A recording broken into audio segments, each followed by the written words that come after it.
نحمده ونصلي ونسلم على رسوله الكريم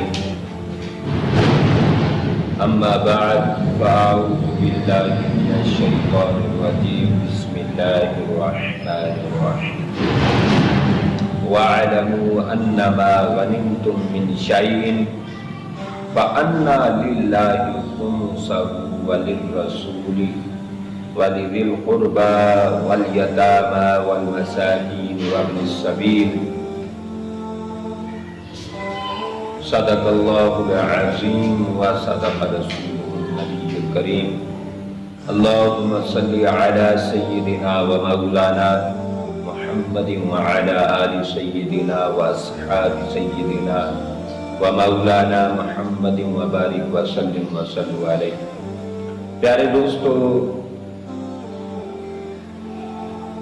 کافی عرصہ سے خواہش تھی کہ میں آپ حضرات سے مخاطب ہوں، اور اب میں کوشش کر رہا ہوں کہ اسلام کے جو اراکین ہیں، ارکان اسلام جو خمسہ ہیں، یعنی ان سب آل پلرز آف اسلام پر میں بات چیت کروں، یعنی نماز، روزہ، حج، زکوٰۃ، ان سب چیزوں پر لب کشائی کروں اور آپ کی خما خراشی کروں، سما خراشی کروں.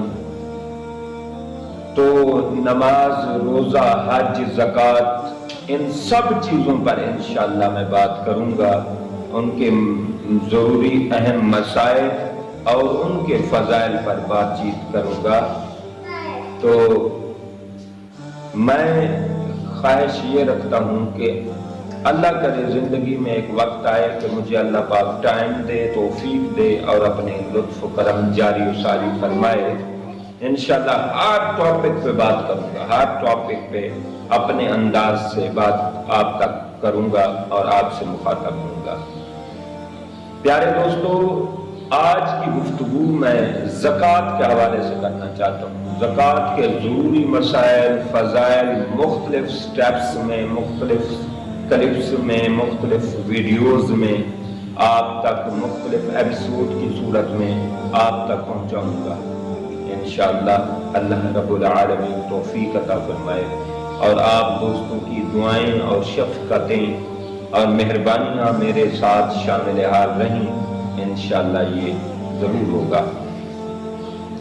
تو رب ذوالجلال نے 10ویں سپارے میں قرآن مجید میں ارشاد فرمایا وَاعْلَمُوا أَنَّمَا غَنِمْتُم مِّن شَيْءٍ فَأَنَّ لِلَّهِ خُمُسَهُ. فرمایا جان لو تم کہ بے شک مال غنیمت میں سے جو چیز تمہارے ہاتھ میں آ جائے فَأَنَّ لِلَّهِ خُمُسَهُ، فرمایا بے شک اللہ کے لیے اس کا 5واں حصہ ہوگا. وَلِلرَّسُولِ، اور اللہ کے رسول کے لیے. تو پیارے دوستو، اس کا مطلب یہ ہے کہ اگر مال غنیمت بھی آئے گا اس سے بھی آپ کو 5واں حصہ دینا ہوگا. اسی طرح آپ کی زمین ہے، اس سے آپ کو عشر دینا ہوگا. اور اگر زمین آپ کی خرچے والی ہے، جہاں آپ اخراجات کرتے ہیں، جہاں پانی اور کھاد، سپرے وغیرہ آپ پیسے سے لگاتے ہیں، تو ان چیزوں پر 10واں حصہ ہوگا، 20واں حصہ ہوگا. تو پیارے دوستو، اس کا مطلب یہ ہے کہ زکوٰۃ اور عشر، اور یہ زکوٰۃ کی دوسرے جو برانچز ہیں، مختلف شاخیں ہیں اور ٹہنیاں ہیں، عشر ہو گیا، صدقات و خیرات، عطیات، یہ ساری چیزیں یہ شروع سے آ رہی ہیں. آقا علیہ السلام نے ارشاد فرمایا میری امت پر رب ذوالجلال نے تھوڑا سا کرم کیا ہے، بلکہ بہت سا کرم کیا ہے، کہ پچھلی امتوں میں زکوٰۃ کا نصاب اور مقدار یہ تھی کہ 4 میں سے 1 دینا ہوتا تھا. لیکن میری امت پر رب کا فضل ہوا، فرمایا 4 میں سے نہیں، 40 میں سے 1 دو، 40 میں سے 1 دو. تو یہ آقا علیہ السلام کی امت پر اللہ رب العالمین کی شفقت ہے، محبت ہے، اور اللہ رب العالمین کا احسان عظیم ہے. تو پیارے دوستو، پتہ چلتا ہے کہ زکوٰۃ صرف حضور کی امت میں نہیں، زکوٰۃ ہر امت میں جاری و ساری رہی، مختلف نصاب کے ساتھ، مختلف احوال کے ساتھ زکوٰۃ کا کانسیپٹ رہا ہے۔ تو ہمارے ہاں بھی زکوٰۃ، آقا علیہ الصلوۃ والسلام نے ارشاد فرمایا، طبرانی شریف کی حدیث ہے، فرمایا جس نے نماز ادا کی لیکن زکوٰۃ ادا نہ کی، فرمایا اس کی نماز ہی نہیں ہے۔ اس لیے کہ قرآن میں جا بجا درجنوں مقامات پر آپ کو نماز کے ساتھ زکوٰۃ کا ذکر ملے گا۔ وَأَقِیمُوا الصَّلَاةَ وَآتُوا الزَّکَاةَ، نماز قائم کرو اور زکوٰۃ ادا کرو۔ نماز کے ساتھ رب نے زکوٰۃ کو جوڑ دیا ہے، لہٰذا جیسے نماز ایک ارکان اسلام میں سے ہے، زکوٰۃ بھی ارکان اسلام میں سے ہے۔ آج کوئی کسی وجہ سے، کسی شخصیت سے بغض اور عناد کی وجہ سے زکوٰۃ ادا نہ کرے اور زکوٰۃ کا بالکل منکر ہو جائے، وہ کافر ہے، اس لیے کہ وہ نص قطعی کا انکاری ہے۔ نص قطعی کا انکاری اور منکر کافر ہوتا ہے۔ میرے دوستو، جو زکوٰۃ نہیں ادا کرتا وہ گناہگار ہے، لیکن جو زکوٰۃ کو مانتا ہی نہیں وہ گناہگار نہیں، وہ بالکل کافر ہے۔ تو پیارے دوستو، زکوٰۃ، اب جتنے احباب، ہمارا ایک فرقہ ہے جو زکوٰۃ کا منکر ہے، اب جتنے بھی پیسے والے، جائیداد والے، گنڈے ہیں، بدماش ہیں، بڑی پراپرٹی ہیں، ان کی بڑی جائیداد ہے، وہ سارے ان میں شامل ہو رہے ہیں۔ کیا ہے جی؟ اس میں زکوٰۃ نہیں دینی پڑتی، مال نہیں نکلتا، سب جمع پونجی جمع رہتی ہے۔ تو آقا علیہ الصلوۃ والسلام نے فرمایا یہ مال تمہارے اعمال اور تمہارے جسم کی زکوٰۃ ہے، تمہارے اعمال اور تمہارے اموال کی زکوٰۃ ہے۔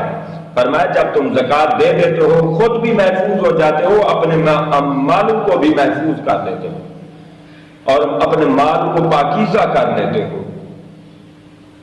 زکوٰۃ کا معنی ہوتا ہے پاکیزہ کرنا، جب آپ مال دے دیتے ہیں تو مال کو آپ پاکیزہ کر لیتے ہیں۔ تو یہ ہے مال، زکوٰۃ کا کانسیپٹ۔ اور کوئی کہے کہ زکوٰۃ ہے ہی نہیں، اگر زکوٰۃ نہ ہو پاکستان کا نظام نہیں چلتا۔ یہ جو لوگ زکوٰۃ نہیں دیتے ان کی پرسنٹیج تھوڑی ہے، اگر ساری دنیا اس پر متفق ہو جائے کہ زکوٰۃ نہیں ادا کرنی، 4 دن کے بعد دنیا بند ہو جائے۔ اس لیے کہ رب کریم نے فرمایا وَفِي أَمْوَالِهِمْ حَقٌّ مَعْلُومٌ لِلسَّائِلِ وَالْمَحْرُومِ، فرمایا تمہارے مال میں حق معلوم ہے، فقیروں کے لیے ہے اور محروموں کے لیے ہے۔ تو پیارے دوستو، زکوٰۃ کا کنسیپٹ اللہ رب العالمین نے عطا فرمایا ہے، یہ ایک ضروری عمل ہے۔ اور ایک آپ کو مزیدار میں لطیفہ سناؤں، ایک علاقے کی ہمیں ایک بابا جی سنایا کرتے تھے کہ ایک علاقے میں ایک بابا جی تھے، بڑے مالدار تھے، صاحب ثروت تھے، اللہ نے بڑا انہیں عطا کیا تھا۔ وہ کیا کرتے، سال بعد علماء کرام نے جب بتایا نا زکوٰۃ کا نصاب اور زکوٰۃ کا سارے مسائل، تو وہ بابا جی کیا کرتے، اپنی ساری زکوٰۃ جو پیسوں کی بنتی نا وہ سارے پیسے اکٹھے کر کے جمع کر لیتے اور اس کو کیا کرتے، ایک بالٹی، بڑی بالٹی لے لیتے، اس میں ڈال دیتے، پیسے بالٹی میں ڈالتے اور اوپر سے گندم ڈال دیتے، یعنی پیسے اوپر گندم آ جاتی، پیسے نیچے چھپ جاتے، لاکھوں روپے زکوٰۃ۔ اب زکوٰۃ ادا کرنے کا ان کا ایک انوکھا طریقہ انداز چیک کریں، اللہ معاف کرے، جو اللہ سے چالاکی کرے۔ اب وہ کیا کرتے، پیسوں کے اوپر گندم ڈالتے، پھر کوئی فقیر آتا، اسے فقیر کو وہ بالٹی دیتے اور کہتے یہ زکوٰۃ کا مال ہے۔ پھر اسے کہتے یار یہ بالٹی تو نے مجھے کتنے میں دینی ہے، بالٹی تو نے مجھے کتنے میں دینی ہے، بات کر۔